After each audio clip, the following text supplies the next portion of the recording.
The Assembly will hear an address by His Excellency Edgar Leblanc Fils, President of the Presidential Council of the Transition of the Republic of Haiti. I request protocol to escort His Excellency and invite him to address the Assembly.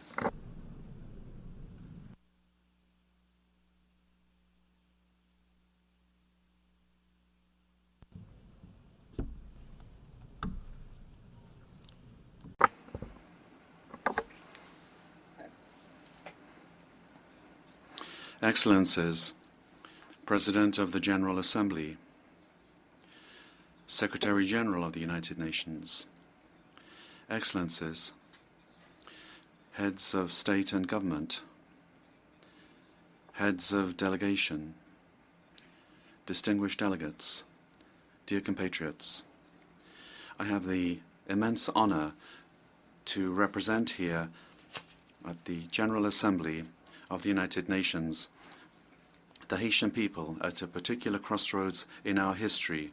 We are a proud people. Despite all of the difficulties, we've always been able to lift ourselves up. The first black republic in the world, Haiti is proud of its heroic fight for freedom and human dignity. Today, we find ourselves at a decisive crossroads. It is with the weight of this history on our shoulders that we have a hope for a better future. This is how I address you today, calling for solidarity on the part of the international community. Allow me, firstly, to address my warm congratulations to you, Excellency Philemon Yang, former Prime Minister of Cameroon, and congratulate you on your election as President of the 79th session of the General Assembly. Haiti stands firmly by your side, and we assure you of our full support throughout your mandate in order to ensure that this session will be a success for the entire international community. I would also like to indicate the exceptional quality of the work of your predecessor at the 78th session, His Excellency Mr. Dennis Francis of Trinidad and Tobago, who conducted work with dexterity, leadership, and wisdom. I would also like to take this opportunity to express on behalf of the Haitian people our gratitude to you, Secretary General Antonio Guterres, for your visit to Haiti, your presence on our soil, and your unfailing support for our request to the Security Council, in particular with regard to reinforcement of the national police in Haiti, and for all your interventions in favor of Haiti have been very much appreciated, and we will never forget. I would like to express my extreme thanks to the international community for the support given to my country during these times of crisis. This solidarity, which can be seen through the security initiatives, also those of humanitarian aid and support for development, is very much appreciated. It is through this ongoing cooperation and adapted to our situation that Haiti is becoming stronger, more resilient, and will continue towards development and progress. I would like to greet here all Haitian compatriots throughout the world who, whilst being attached to their country of birth, are forced to seek out more favorable skies in order to make a living. Everyone recognizes that they're very hard workers, and I want to tell them, wherever they are, that the Presidential Council of Transition and the government is thinking of them whilst we await an improvement of conditions so that they can come back into the fold. I would also like to take this opportunity to greet Amnesty International and other organizations closely following up on the defense of human rights of Haitians and violations of these rights throughout the world. On behalf of the entire Haitian people, I would like to extend a brotherly greeting to all friends of Haiti that have shown solidarity towards the migrants from our country, and in particular those living in Springfield, Ohio in the United States. The long history of friendship and reciprocal solidarity between our two nations since our participation in the Battle of Savannah of 1779 have enabled us to say with confidence that the American people reject any incitement to hate against our community. The active participation of Haitian immigrants at various levels of life in the United States is tangible and significant. In this regard, the passions that naturally arise during an election campaign should never serve as a pretext for xenophobia or racism in a country such as the United States, a country forged by immigrants from all countries and which has become a model of democracy for the world. Mr. President, Excellencies, ladies and gentlemen, the theme of this 79th General Assembly is leaving no one behind, acting together for the advancement of peace, sustainable development and human dignity for present and future generations. This very much resounds with the major challenges that we are facing today. This theme is an urgent call for unity and international cooperation in a context where inequalities, conflicts and the climate crisis are rendering even more vulnerable millions of people throughout the world. Whilst many nations are struggling to achieve the Sustainable Development Goals, it is more necessary than ever to guarantee that all voices, and in particular those of the most marginalized, are included in the global decision-making process. This theme is also of capital importance when it comes to the context of the crisis in Haiti. It speaks to our fight to restore peace and stability, ensuring that every Haitian citizen is able to enjoy their fundamental rights. Acting together, as underscored by the theme, is essential for Haiti because our recovery can only happen with this international solidarity. President, Excellencies, ladies and gentlemen, today our world is facing unprecedented challenges that are of deep concern to the entire international community. The United Nations, in its historic mission to promote peace, security and sustainable development, is in the front lines of the crises that are not only threatening isolated nations but the entirety of humanity. Climate change undoubtedly is one of the great perils of our time. According to recent data of the Intergovernmental Panel on Climate Change, global temperatures have already increased by 1.1 degrees Celsius since the pre-industrial era. This increase has led to an increase in intensification of climate phenomena such as hurricanes, droughts and floods, disasters which particularly affect the most vulnerable nations such as Haiti. In 2023, the United Nations Programme for Development estimated that more than 100 million additional people risk descending into poverty between now and 2030 due to the effects of climate change. For Haiti, which is part of the countries that emit the least greenhouse gases but which experiences the most devastating impacts of this, this global crisis is making it even more difficult for us to guarantee food security, access to drinking water and economic stability. Armed conflicts also continue to sow destruction and to ravage human lives. According to the High Commissioner of the United Nations for Refugees, the number of people forcibly displaced was 110 million in 2023. That's the highest figure that we've ever seen, whether it be in Syria, in Ukraine or in the Sahel region, these prolonged conflicts are exacerbating poverty, destroying vital infrastructure, and leading to massive flows of refugees. The world cannot remain inactive when millions of men, women, and children are fleeing violence in search of security and dignity. The commitment of the international community is more necessary than ever before in order to find diplomatic solutions and to promote peace initiatives. Another major challenge relates to economic inequality, which continues to get worse. According to the Human Development Report of 2023 of the UNDP, almost 1.2 billion people are still living in multidimensional poverty, namely that they lack access to essential services such as health, education, and conditions for a decent life. The COVID-19 pandemic has worsened these inequalities, pushing millions of additional people into poverty. For nations such as Haiti, this impact has been devastating.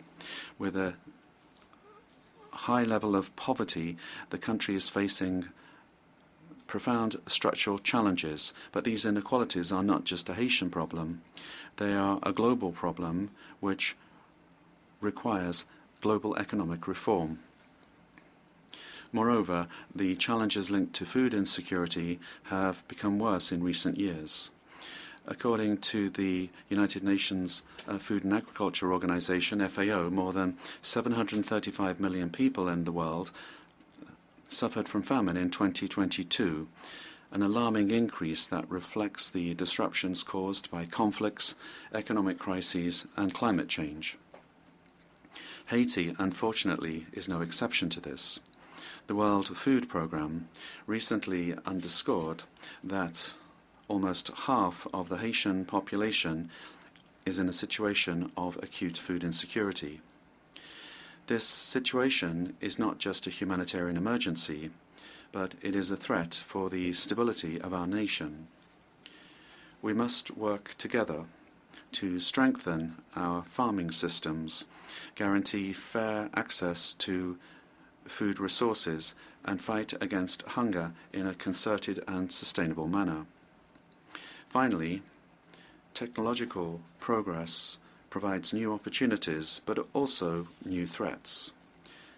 The acceleration in the development of artificial intelligence, the proliferation of cyber attacks, and disinformation are endangering the stability of democracies throughout the world.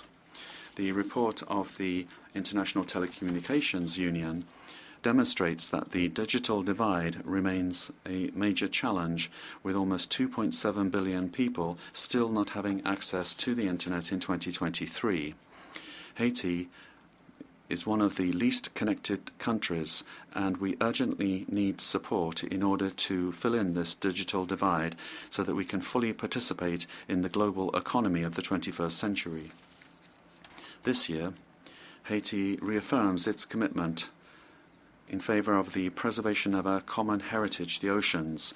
That's why today I announced proudly that Haiti will sign the Agreement on Marine Biodiversity of Areas Beyond National Jurisdiction, adopted on the 19th of June 2023 and open for ratification since the 20th of September 2023. This agreement is a crucial tool to guarantee the protection of marine biodiversity, to promote sustainable use of marine resources, and strengthen the resilience of island states such as our own in the face of climate challenges. Haiti has decided to cooperate with the international community to ensure that this agreement is a benefit to all of humanity while making our contribution to the protection of marine ecosystems on which we all depend. These global challenges can only be addressed through a renewed commitment to multilateralism, through solidarity and collective action. Haiti, despite our difficulties, is ready to cooperate with the international community to overcome these crises and build a future where peace, justice, and human dignity are triumphant. But we can't do this alone. It's only together that we can act to guarantee that no one is left behind. Excellencies, ladies and gentlemen, in proclaiming the independence of Haiti in January 1804, General Jean-Jacques Dessalines, the founding father of our homeland, gave human rights a universal character. He began the dismantling of the colonial and slave order, and then human rights ceased just being white man's human rights and became human rights for all men and all women, namely the rights of all humankind. In this regard, and as representative of the Republic of Haiti, and as an official spokesperson for the Haitian people, I must draw the attention of the leaders of the major powers to the danger of a nuclear war threatening the existence of peoples on all continents. In this regard, on behalf of the Republic of Haiti, I launch an urgent call to all heads of state of the United Nations to prevent humanity experiencing this peril of the end of civilization on Earth. President, Excellencies, ladies and gentlemen, I am speaking today with the experience of several years dedicated in the service of my country. My political career is very much anchored in the history of Haiti, and it's led me through various trials, always with the same goal in mind: the progress of my country, the pride, the restored dignity and the well-being of the Haitian people that are so downtrodden. Having presided the Senate of the Republic from 1995 to 2000, and having been a witness to critical moments in our political history, I have seen the challenges that our country has been facing. My political commitment goes back to a time when the fight for stability and democracy were everywhere. Today, as President of the Presidential Council of Transition, I find myself once again at a key point in the history of Haiti. My career has shown me that resilience and collective willingness are the only ways to guarantee a stable and prosperous future. It is with this vision, this devotion, and the strength given to me by this rich political experience that I am leading the transition, determined to lead Haiti towards peace, security, and participatory democracy through the holding of the National Conference and the renewal of politicians through free, credible, and transparent elections. The Haitian people, despite the challenges that we face, refuses to be overcome by despair. The challenges are unprecedented: devastating violence, political instability that is persistent, a precarious situation virtually everywhere, and a humiliating level of poverty that challenge the Haitian people's capacity for action and their intelligence. In the middle of this storm, we understood that we had to take a brave decision, that of coming together, becoming unified despite deep differences, in order to rise up again in full confidence towards an exit to the multi-dimensional crisis that has been afflicting us now for far too long. The creation of the Presidential Council of the Transition is how we put this decision into force. It's a tangible example of this willingness to become reconciled with ourselves. This council, which brings together organizations of civil society and the entire political spectrum, is the fruit of long negotiations. It is the embodiment of the plurality of Haitian society. Its roadmap is clear: to restore public order, to hold free and transparent elections at the end of 2025, to restore trust in the institutions of the state. In order to do this, we, those that bear responsibility at the highest levels of the state, know that we will need the support of the international community. But first and foremost, we have to be able to count on ourselves, on our resilience, our capacity to overcome differences and internal divisions. It is important to stress that the resolution of Haiti's problems lies above all on the shoulders of the Haitian people. It is our duty as a sovereign nation to take our destiny in our hands and to overcome divisions and together build a future of peace and prosperity. However, this responsibility is not just our own. The international community, the United Nations, the foreign powers that very often played a decisive role in the history of Haiti have also got their essential part to play in this restoration of peace, economic recovery, and institutional development and the establishment of the rule of law. In this sense, the failure of Haiti to recover is not that of just one nation. It is a collective failure, a global inability to fully respect the principles of solidarity, justice, and international cooperation. It is together with a shared sense of responsibility and renewed commitment that we will be able to transform this crisis into an opportunity to embark upon a sustainable path to peace. Today, Haiti is facing an unprecedented security crisis. The increase of armed gangs, generalized violence, and political instability have plunged the nation into a state of extreme vulnerability. Citizens live in fear, unable to move around freely throughout the country, to go and work or send their children to school without risk, particularly in the capital Port-au-Prince. This situation is affecting all aspects of Haitian society. It's weakening institutions, paralyzing the economy, and it's undermining hope in a better tomorrow. The future of the country is under threat. 50% of gang members from the capital region are made up of children and young people, girls and boys. They very often serve as cannon fodder during operations against the police. They are subject to serious violations of all kinds, including sexual violence. This abuse and violence exercised against children and young people, teenagers, must be considered as a crime against humanity, given the consequences that this has on future generations. The restoration of national security is an absolute priority for the Haitian authorities. They are fully committed to putting an end to this spiral of violence and to restoring order in order to guarantee every citizen the fundamental right that they have to security.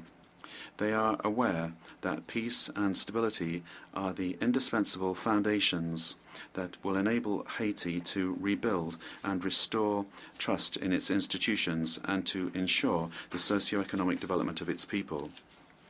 With this in mind, the decision of the Security Council to authorize the deployment of the Multinational Security Support Mission through Resolution 2699 was a direct response to the calls of the Haitian people. This mission, although it is not a classic UN force, embodies the commitment of the international community to support Haiti in its fight against insecurity. I would like, on behalf of the Haitian people, to express my profound thanks to the contributing countries, particularly Kenya, for having accepted to take on the leadership of the mission, as well as to all countries that have provided their support. The national security forces, with the support of the mission, have already demonstrated tangible results on the ground, making it possible for the population, little by little, to see normal life restored, but a lot still remains to be done. Haiti has hosted several United Nations missions over the last 3 decades, particularly MINUSTAH. Although some of these missions have helped to temporarily stabilize the country, they have also left behind a heavy heritage of consequences. Allegations of serious violations of human rights have eroded the trust of the Haitian people. The lack of prosecutions and reparations for the victims have reinforced a sentiment of impunity, undermining the efforts at rebuilding. Nevertheless, it's never too late to act and to learn lessons from the past. By rethinking the approach, we have the opportunity to boost the reputation of international missions in Haiti and to build a future that is better for the Haitian people. It is in this spirit that we would like to see a thought being given to transforming the security support mission into a peacekeeping mission under the mandate of the United Nations. This transformation would make it possible not only to secure more stable funding and to extend the capacity of the mission, but also it would make it possible to strengthen the commitment of member states to security in Haiti. I am convinced that this change of status, whilst recognizing that the errors of the past cannot be repeated, would guarantee the full success of the mission in Haiti. Excellencies, ladies and gentlemen, today I stand before this assembly as the voice of the Republic of Haiti, a country whose history is inextricably linked to the ideals of freedom and justice that we all celebrate here. But Haiti, the first independent black nation of the world, today is the greatest victim of a historical injustice which has not only delayed our development but has also saddled our people with a burden, the repercussions of which we still feel today. In 1825, just 21 years after having won its freedom at the cost of a heroic fight, Haiti was forced to pay a colossal debt to France, the colonizing country, in exchange for recognizing its independence. This ransom, imposed under threat, siphoned off resources of the young nation, plunging it into an infernal cycle of impoverishment, which it still struggles to overcome. This debt was a form of punishment for our audacity in throwing off the chains of slavery and raising up Haitians to claim their human dignity. It was an unjust penalty which asphyxiated the economic and social potential of the black people of Haiti for generations. In today's context, where more than ever attention is being paid to efforts to restore without delay security and respond to the immense humanitarian needs in Haiti, I think it is important to draw the attention of this assembly to the after effects of our colonial past and the ransom paid to certain powers that have largely mortgaged the development of Haiti. It is worth recalling that Haiti was the only country to have paid for its independence, obtained, however, through the fire and the sword. On the eve of the 200th anniversary of this unprecedented event in history, hasn't the time come for these amounts paid to be returned? In this regard, my country welcomes the proposals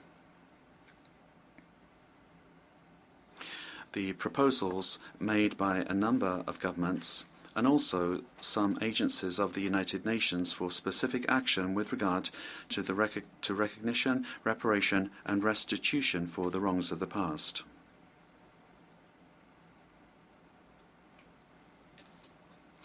Haiti has absolute confidence in the United Nations organization, the pillars of which are the fight against inequality between peoples and the maintenance of peace between nations, that it will play its role in order to facilitate dialogue between the victim countries of colonization and the former colonial powers. Here, at the 79th session of the General Assembly, Haiti, and through my person, Haiti is not only here to request reparations, but to ask a question of principle, that of imminent justice. My approach is resolutely committed, structured and well documented. The National Committee for Restitution and Reparation, in cooperation with CARICOM's Restorations Commission, has already undertaken exhaustive work on this subject. We demand recognition of the moral and historic debt and the implementation of just and appropriate reparations which will make it possible for our people to free themselves from the invisible chains of this unjust past. Excellencies, ladies and gentlemen, history teaches us that nations do not rise up in isolation, but by unifying forces in a resolute commitment to build a better future. Haiti, this land that has offered the world a symbol of unshakable freedom and which has helped several nations to throw off their yoke of barbaric colonialism, is not looking for charity, but justice. respect.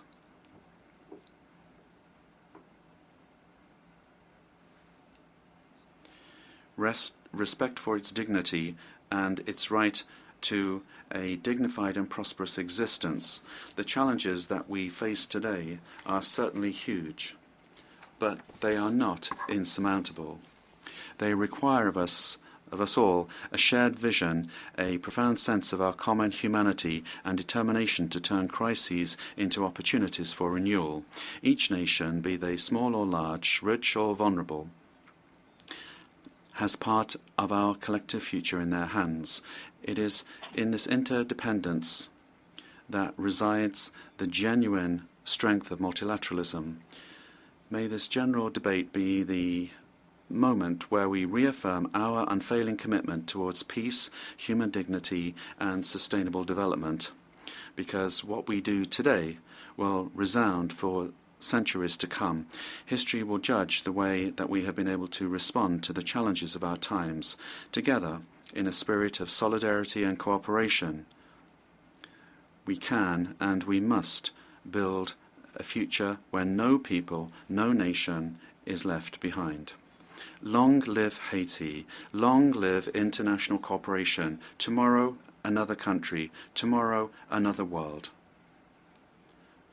I thank you for your attention.